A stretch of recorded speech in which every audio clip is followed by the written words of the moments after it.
J'écris pour toi, cher Théophile, un récit ordonné des événements qui se sont passés parmi nous. Je le fais pour que tu reconnaisses l'entière véracité des enseignements que tu as reçus.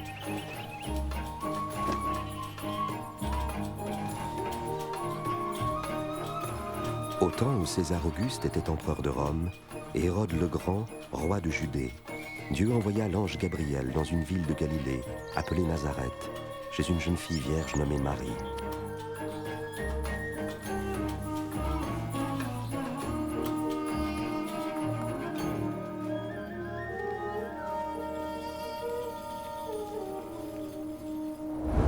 N'aie pas peur, Marie, car tu as trouvé grâce devant Dieu. Tu concevras et tu enfanteras un fils à qui tu donneras le nom de Jésus. Comment est-ce possible? Je suis vierge. Le Saint-Esprit viendra sur toi. C'est pourquoi le Saint-Enfant qui naîtra de toi sera appelé le Fils de Dieu. Son royaume est éternel.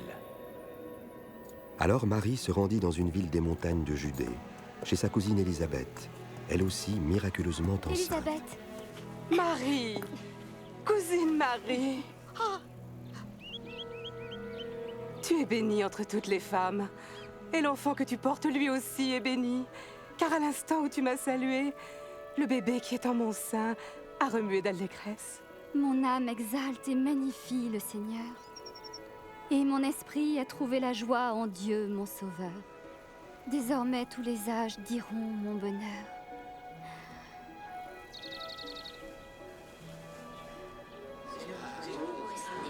Sachez, hommes de Nazareth, que l'empereur César Auguste a décidé un recensement sur les territoires occupés de Galilée et de Judée. Tous doivent aller se faire inscrire, chacun dans sa ville natale.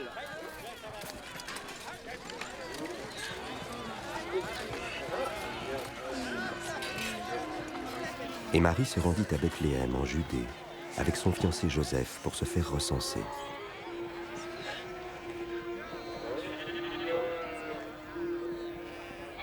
Mais il n'y avait pas de place pour eux à la maison des voyageurs, et ils durent se loger dans une humble étable.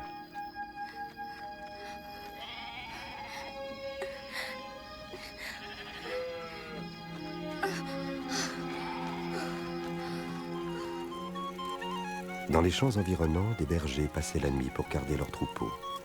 Soudain, un ange de Dieu leur apparut, et la gloire du Seigneur resplendit autour d'eux.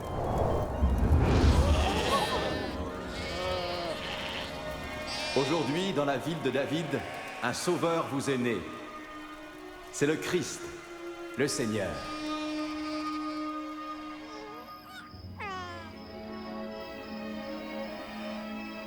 Les bergers allèrent vite voir le bébé qui était couché dans une mangeoire. Ils étaient les premiers à répandre l'Évangile, la bonne nouvelle du Sauveur né d'une vierge.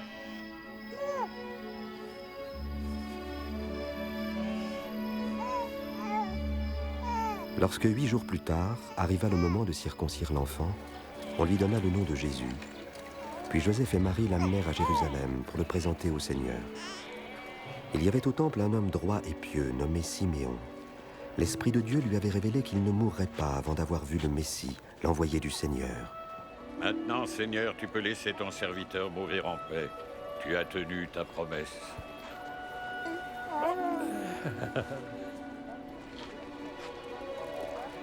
Car de mes yeux, j'ai vu le Sauveur, qui vient de toi. Que le Très-Haut vous bénisse.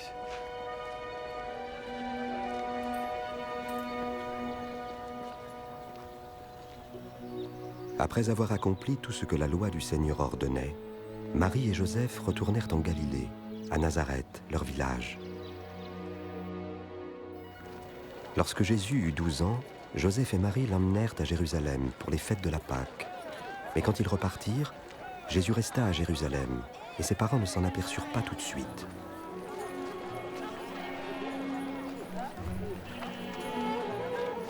Ils retournèrent à Jérusalem pour le chercher, et le 3e jour, ils le retrouvèrent au temple, assis au milieu des maîtres religieux. Qui est cet enfant qui pose tant de questions? Il vient de Nazareth. Nous le croyons reparti avec nous. Veuillez excuser sa ferveur. Tous étaient frappés par son intelligence.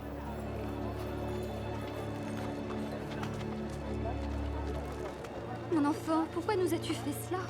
Nous étions très inquiets en te cherchant partout, ton père et moi. Pourquoi m'avez-vous cherché? Ne saviez-vous pas que je dois m'occuper des affaires de mon père?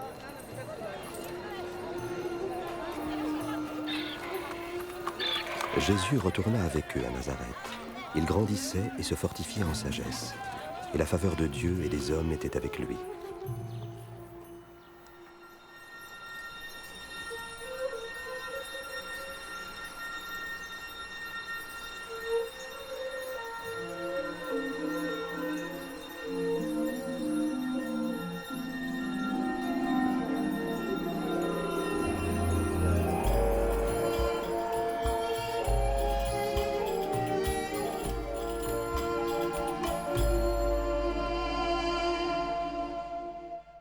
C'était la 15e année du règne de l'empereur Tibère. Ponce Pilate était gouverneur de Judée, et Hérode régnait sur la Galilée. Anne et Caïphe étaient les grands prêtres. Cette année-là, Dieu confia son message à Jean dans le désert. Il parcourait la région du Jourdain, proclamant un baptême en signe de repentance, afin que Dieu pardonne les péchés. Éloignez-vous du péché! Faites-vous baptiser, et Dieu pardonnera vos péchés! Ainsi qu'il est écrit au livre des paroles du prophète Ésaïe. Une voix crie dans le désert. Préparez le chemin du Seigneur. Dis-nous, es-tu le Messie?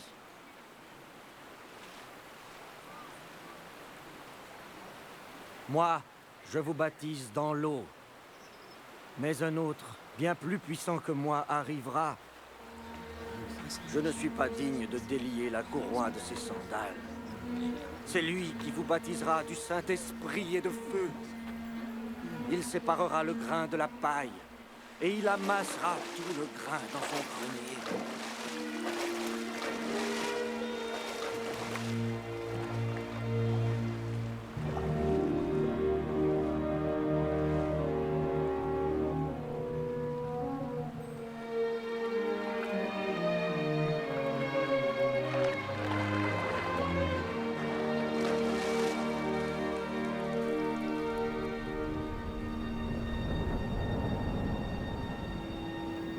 Et le Saint-Esprit descendit sur Jésus sous la forme d'une colombe.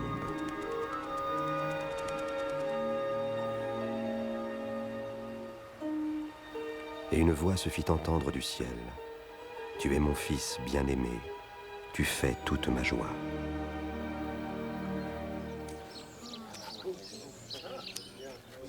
Le jour du culte, il entra à la synagogue, selon son habitude.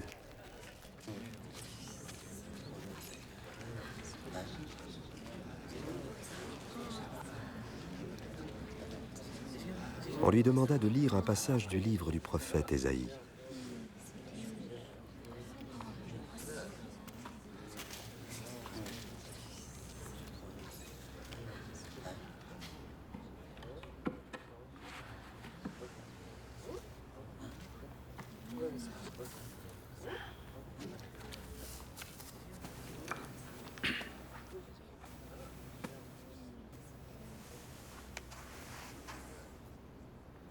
L'Esprit du Seigneur est sur moi. Il m'a choisi pour annoncer la bonne nouvelle aux pauvres.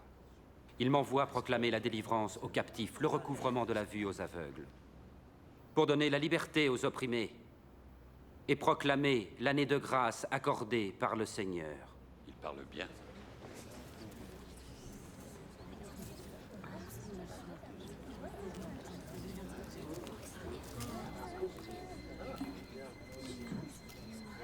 Aujourd'hui, cette parole devient réalité, alors que vous l'entendez. La parole s'accomplit. Mais il n'y a que le Messie qui puisse la réaliser. Comment le savoir? Vous me citerez sans doute ce proverbe. Médecin, guéris-toi toi-même. Vous me direz aussi, accomplis dans ta propre ville ce que tu as fait à Capernaum. Oui, je vous le dis, nul prophète n'est bien reçu dans son pays. Par ces paroles, Jésus s'identifia lui-même comme le Messie, envoyé par le Seigneur pour sauver son peuple. Ces Juifs ne l'acceptaient pas comme le Messie. Ils voulurent le précipiter du haut d'une falaise, mais il passa au milieu de la foule. et s'en alla.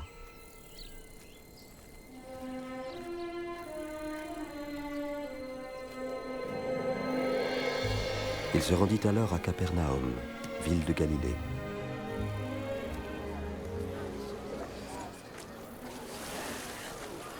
La paix soit avec toi. Et avec toi, maître. M'embarqueras-tu, Simon? Pourquoi pas? Il ne va pas nous quitter? Parle-nous. Parle-nous! Jésus, parle-nous!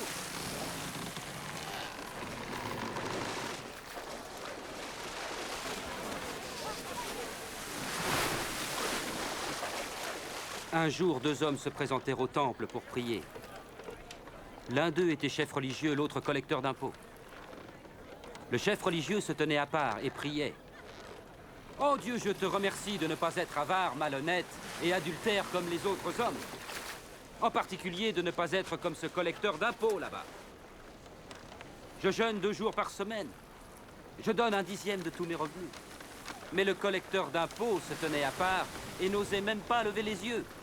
Il se frappait la poitrine en disant « Dieu, aie pitié du pécheur que je suis. » Je vous l'assure, c'est ce dernier et non pas l'autre qui rentrait chez lui fut déclaré juste devant Dieu. Car tout homme qui s'élève sera abaissé, et celui qui s'abaisse sera élevé. Tendez l'oreille et venez à moi. Écoutez et votre âme vivra. Cherchez l'Éternel pendant qu'il se trouve, invoquez-le tandis qu'il est prêt. Que le coupable abandonne sa voie et l'homme malfaisant ses pensées. Qu'il revienne à l'Éternel qui aura compassion de lui, qui pardonnera généreusement. Vous sortirez dans la joie et vous serez conduits dans la paix. Il vient, c'est lui. Regardez. Jésus, je te prie de sauver ma fille unique. Oh maître, aie pitié. Elle va mourir et elle n'a que 12 ans. Pitié, vite. Maître, viens. Jairus, je suis désolé. Jésus. Ta fille est morte. Ne dérange plus le maître. Ne crains rien. Crois seulement et ta fille guérira.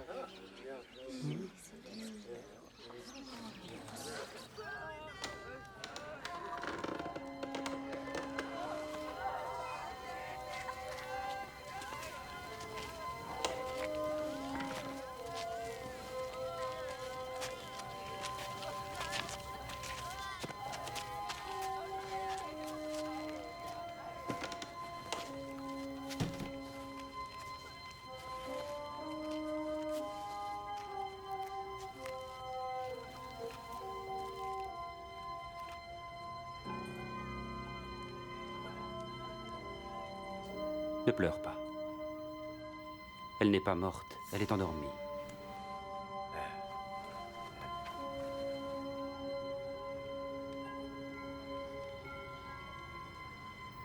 Enfant, lève-toi.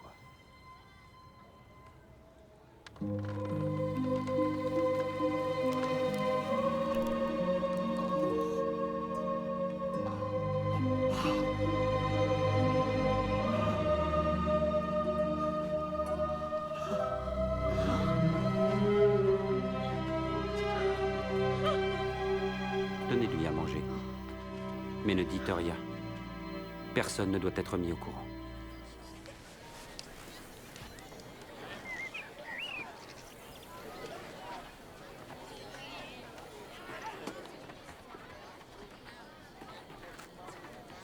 Heureux vous les pauvres, car le royaume de Dieu est à vous. Heureux vous qui avez faim, car vous serez rassasiés.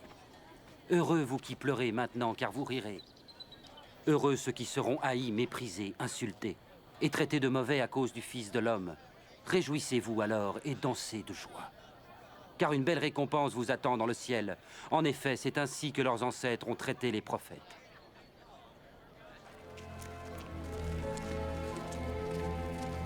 Je voudrais connaître cet homme. Penses-tu qu'il pourrait être notre Messie?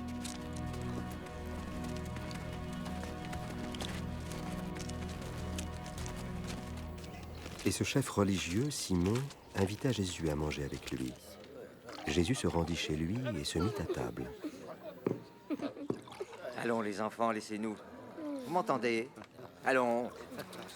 Ah, ces enfants, ils ne sont jamais tranquilles.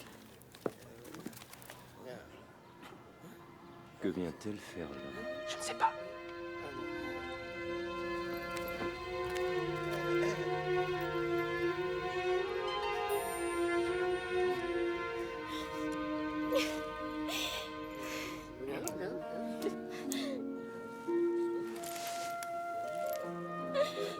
Qu'est-ce qu'elle fait ici?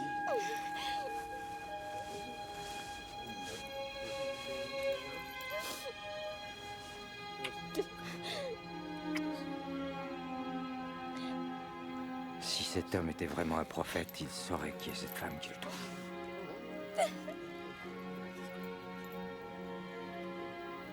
Il saurait qu'elle est une femme de mauvaise vie. Je sais qui est cette femme, Simon. Alors écoute ceci. C'est l'histoire d'un prêteur à qui 2 hommes devaient de l'argent. L'un lui devait 500 pièces d'argent et l'autre 50. Aucun des deux ne pouvant le payer, il leur fit grâce de leur dette. Lequel des deux l'aima le plus? Celui, je pense, auquel il avait remis la plus grosse dette. Tu as raison. Vois-tu cette femme? En arrivant, tu ne m'as pas versé d'eau sur les pieds.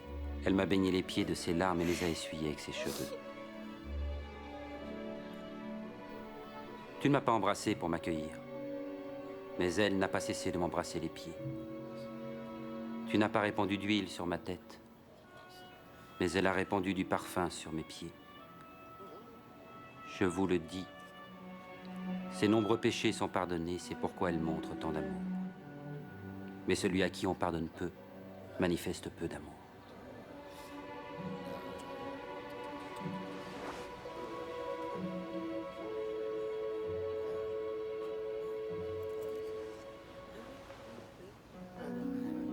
Tes péchés te sont pardonnés.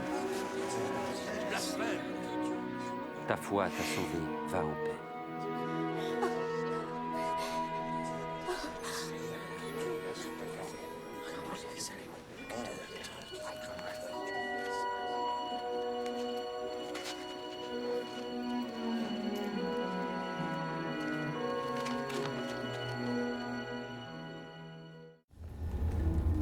Hérode, gouverneur de Galilée sous les Romains, fit mettre Jean-Baptiste en prison parce qu'il lui reprochait d'avoir épousé la femme de son frère. Alors? Nous arrivions à la porte de Naïn. On menait un mort au cimetière. C'était le fils unique d'une veuve. Quand Jésus la vit, il eut pitié d'elle. Il toucha le cercueil et dit « Jeune homme, lève-toi ». Le mort alors se redressa. Et Jésus le rendit à sa mère. Demande-lui. Dis, es-tu vraiment celui qui devait venir? Ou devons-nous en attendre un autre?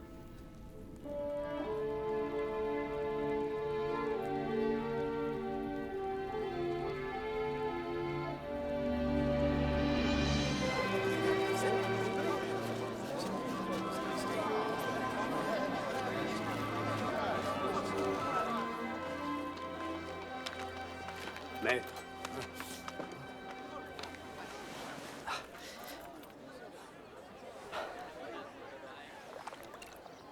Maître. C'est Jean-Baptiste qui nous envoie. Es-tu vraiment celui qui devait venir, ou devons-nous en attendre un autre? Dites-lui ce que vous avez vu et entendu. Les aveugles voient, les boiteux marchent. Bienheureux qui ne perdra pas sa foi en moi.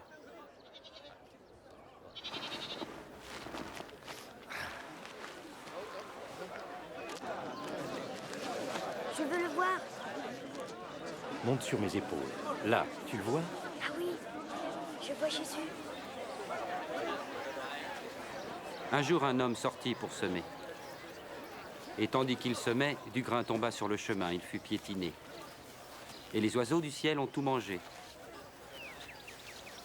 Une partie tomba parmi les pierres. Et après avoir poussé